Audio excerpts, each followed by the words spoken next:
नई नई सास बनने जा रही लक्ष्मी को उसके रिश्तेदारों ने अच्छे से समझा दिया था। दीदी देखो, सास बनना आसान नहीं है। कहने को बहू आ जाती है, लेकिन सारे घर में हक ऐसे कर लेगी जैसे तुमने तो इतने साल से घर के लिए कुछ किया ही ना हो। और नहीं तो क्या, मेरी वाली ने तो घर का नक्शा ही चेंज करवा दिया था। कहती है खिड़की यहाँ नहीं वहाँ करो, दरवाजा इस दिशा से खोलो और न जाने क्या क्या। अरे बताओ, 20 साल से क्या मैं गलत खिड़की दरवाजे के साथ रह रही थी? तभी वहाँ बेटी आ जाती है।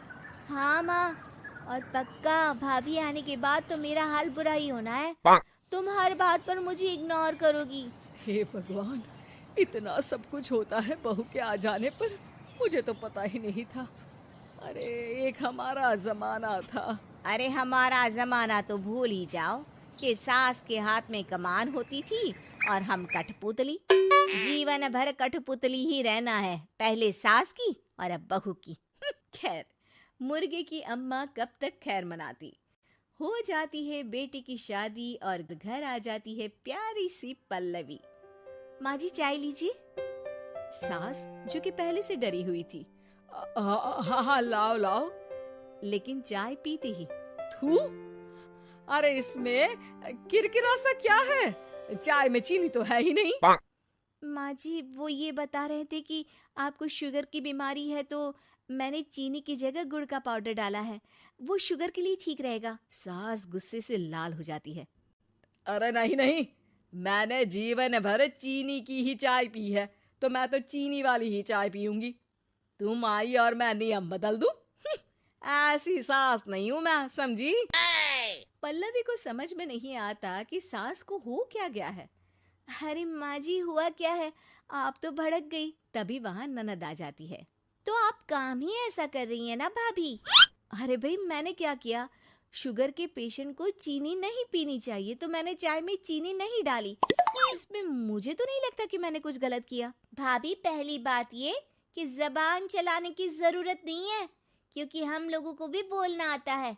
बाकी आपका क्या मतलब है कि हम लोग माँ का ख्याल नहीं रखते हैं? आपको ही सारी साइंस की नॉलेज है। पल्लवी समझ जाती है कि इन लोगों के दिमाग में बहू को लेकर धारणा गलत ही है, इसलिए वो बिना कुछ बोले वहां से चली जाती है। थोड़े दिनों बाद जब पल्लवी ड्राइंग रूम के पर्दे बदल रही थी, पंछी पन्नू उड़ती फिरूं मस्त गगन में, आज मैं आजाद हूँ दुनिया के चमन में। वाह जी वाह, आजाद होना तो अच्छी बात है, लेकिन हम लोग भी गुलाम नहीं है। ये पर्दे किससे पूछकर बदले जा रहे हैं, जरा बताओगी? अरे सासू माँ, जब से आई हूँ सोच रही थी कि पर्दे ठीक नहीं है। पता है, पर्दे इतने हल्के हैं कि दिन में बाहर से पूरा घर दिखता है। लोग झांकते हुए रास्ते से निकलते हैं, ये मुझे अच्छा नहीं लगता है।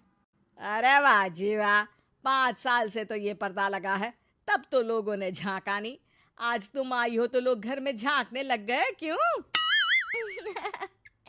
अरे भाभी, आपको ये तो नहीं लगता कि आप हीरोइन जैसी दिखती हो या इतनी सुंदर हो कि लोग आपको झांक झांक कर देखते रहें?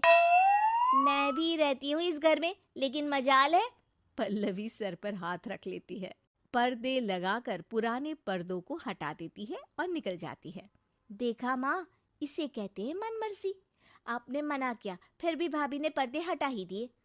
ठीक है बेटा, शुक्र करना पर्दे ही हटाए हैं। अरे कहीं किसी दिन ये हमें ही ना हटा दे।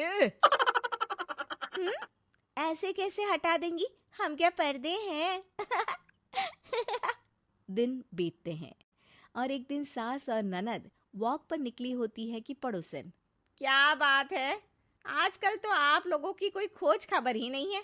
तरस गए हम लोग तो। अरे नहीं नहीं, बस घर पर ही रहते हैं पहले जैसे। पहले भी तो इतनी ही खोज खबर थी ना। अरे नहीं नहीं, पहले की बात और थी। और बताओ बेटा, बॉयफ्रेंड से चक्कर चल रहा है कि खत्म हो गया? पहले तो पर्दे से दिख जाता था कैसे तुम सारा दिन टेलीफोन पर लगी रहती थी, कभी शर्माती कभी रोती। अब तो पर्दे भी मोटे लगा लिए तो कुछ ठीक से दिखाई भी नहीं देता। हाँ, नहीं, मतलब कोई ना होता है इस उम्र में। और बताओ बहन जी, बेचारी बहू से तो पहले रोज तानेबाजी होती थी आपकी, रोज देखती थी कैसे उस पर आप दोनों मिलकर बरसा करती थी। अब ठीक है ना वो? चल बेटा, ये औरत तो पागल हो गई है। अरे पागल नहीं, आदत हो गई थी। जब मन उबा तो आपकी खिड़की से झांक लिया करती थी, अब कुछ दिखाई नहीं देता तो। सास और ननद घर आती है, जहाँ बहू पर्दों को बदलने के लिए खड़ी होती है। अरे ये क्या कर रही हो? आपने ही कहा था ना पर्दे बदल देना। अब उस दिन तो उतारे थे, सोचा धो कर लगाऊंगी, आज सूख गए हैं तो लगा देती हूँ। तभी ननद चिल्लाती है। अरे नहीं नहीं भाभी, ठीक है, ये पर्दे रहने दो। वो पर्दे कम, सीसीटीवी ज्यादा थे पड़ोसियों के लिए। समझ में आ गया अब आपको? हाँ हाँ, आ गया। अब जरा चाय तो बना कर ला दे। पल्लवी सास को चाय लाकर जैसे ही देती है, चाय पीकर सास झूमने लगती है और जमीन पर गिर जाती है। हाय रे भाभी, क्या मिलाकर पिला दिया माँ को, वो तो गिर ही गई। तभी बेटा डॉक्टर लेकर आता है। चेकअप के बाद डॉक्टर कहते हैं, ओ माय गॉड, इनका तो शुगर लेवल बहुत बढ़ गया है। क्या ये चीनी खाती है? हाँ डॉक्टर साहब, मैंने कई बार इनको चीनी की चाय और मीठा के लिए मना किया, लेकिन ये मानती ही नहीं। माँ को कुछ होगा तो नहीं ना? वो ठीक तो हो जाएंगी ना? अरे बहू की बात नहीं मानती तो क्या बेटी की भी नहीं मानती है ये? बेटा, आप नहीं रोकती अपनी माँ को चीनी की चाय और मीठा खाने से? बेटी क्या बोलती, उसे वो दिन याद आ जाते हैं जब उसने भाभी को इस बात के लिए भला बुरा सुनाया था। डॉक्टर के जाने के बाद, भाभी मुझे माफ कर दो, लोगों के कहने में आकर हम लोगों ने आपसे बहुत बुरा व्यवहार किया, जबकि ससुराल वालों को ये समझना चाहिए कि घर बहू का भी होता है।